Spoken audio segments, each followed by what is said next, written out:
Let's think about how the appreciation or depreciation of a country's currency affects its trade balance, or to say it another way, its net exports. As we do that, we'll assume a fixed domestic price level and a fixed foreign price level, and that means that any change in the real exchange rate will be due to a change in the nominal exchange rate. Further, to keep things simple, let's focus on a depreciation and see what that depreciation does to the trade balance.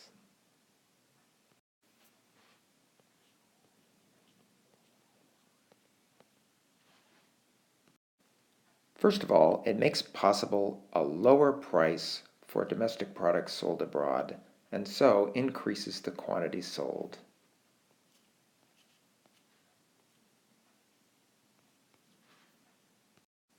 It also requires that countries importing into the domestic market charge a higher price for their products, and so decreases the quantity that they sell.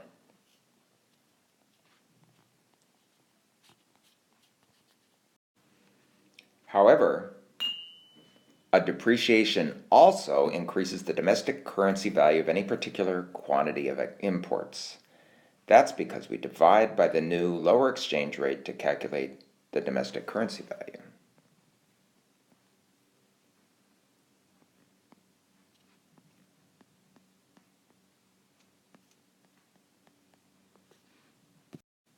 Now, let's understand these three channels a little better with a simple example.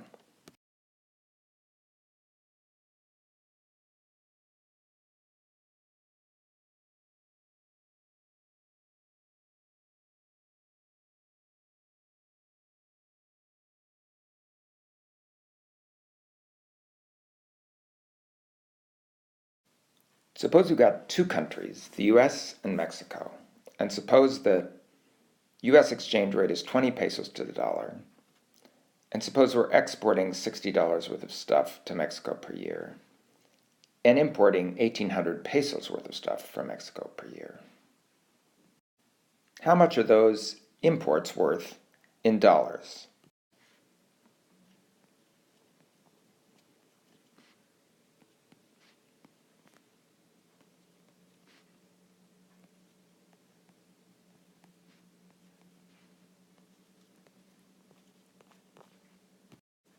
It's worth $90, so net exports are minus 30.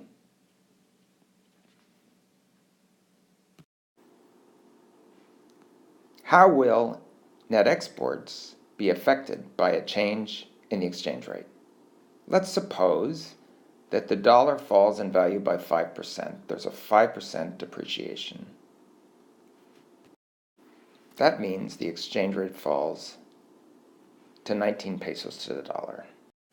That depreciation forces Mexican firms to raise the prices for their products in the US, so they sell less.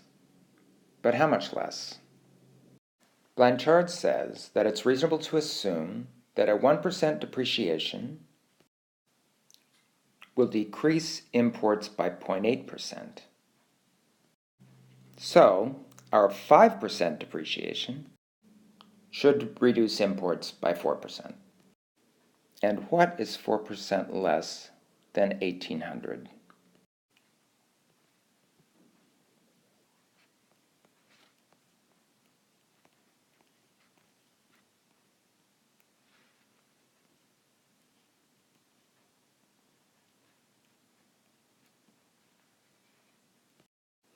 It's 1,728 pesos.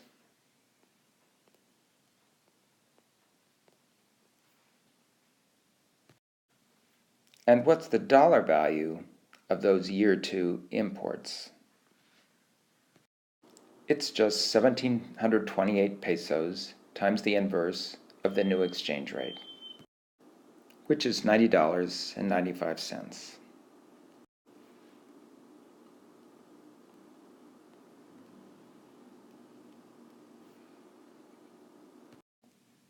Let's take a moment to review what happened to imports on the last slide and on this one.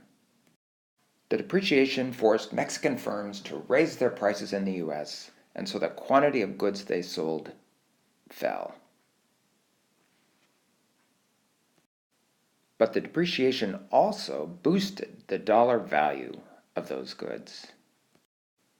If the exchange rate had been 20 pesos to the dollar value of 1,728 pesos would have been 86.40. So we have two channels affecting the imports in dollar terms.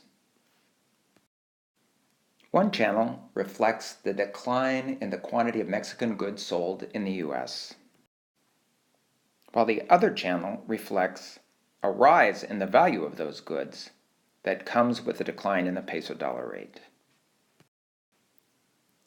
And the net effect of those two channels is that the value of our imports from Mexico in dollar terms rises a little bit, even though the quantity of Mexican goods sold in the US fell. And what will happen to exports with the depreciation? Blanchard said it's reasonable to assume that a 1% depreciation will lead to about a 0.9% increase in exports.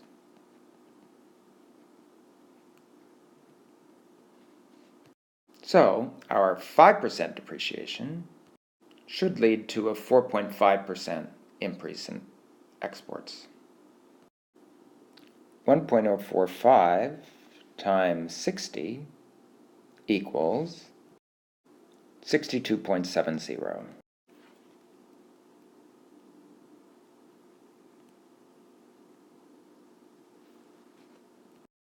The 5% depreciation boosts exports from 60 to 62.70.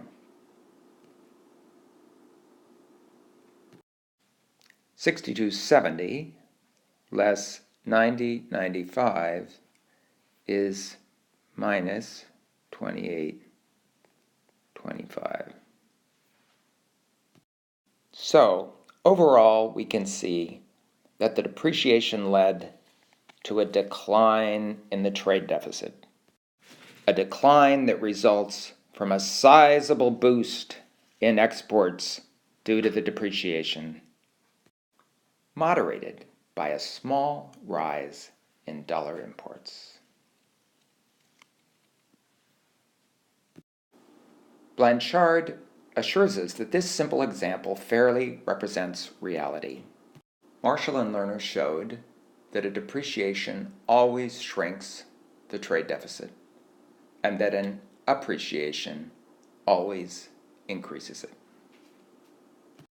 The net effect of these three channels will always be